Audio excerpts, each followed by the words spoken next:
పవన్ కళ్యాణ్ గారిని కూడా మేము డిమాండ్ చేస్తున్నాం. సనాతన ధర్మం అని ఘోషిస్తున్నారు. ధర్మం అంటే కాషాయ బట్టలు వేసుకొని మైకుల్లో చెప్పటమే కాదు. ధర్మో రక్షతి రక్షిత, ధర్మాన్ని నువ్వు రక్షిస్తే అది నిన్ను రక్షిస్తుంది. మనుస్మృతి ప్రకారం ధర్మానికి 10 లక్షణాలు ఉంటాయి. ఏంటది? ధైర్యం, క్షమ, సత్యం, దొంగతనం చేయకపోవట, స్వచ్ఛత, ఇంద్రియాలను నియంత్రించుకోవట, బుద్ధిని సద్మార్గంలో తీసుకెళ్లట, జ్ఞానాన్ని పెంచుకొనుట, లేదు సత్యం మాట్లాడుట, ప్రశాంతం శాంతంగా ఉండుట.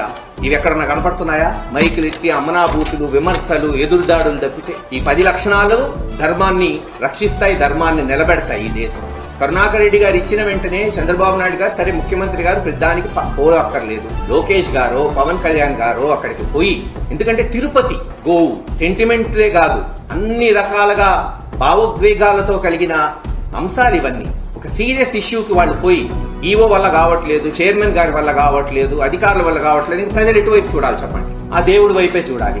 మహాప్రభు నువ్వు నిర్మించిన బిడ్డలం గోవుల్ని నువ్వే కాపాడుకో ఇందాక చెప్పినట్టు. ఆ దేవుడే అవతారం ఎత్తి రావాలేమో కాపాడాలంటే. ఇప్పటికైనా కళ్ళు తెరవండి. ఇచ్చిన మాటలు ఇటు పక్కన పడేశారు. ఎలక్షన్కి ఇచ్చిన మాటలు జనం అదే అంటున్నారు.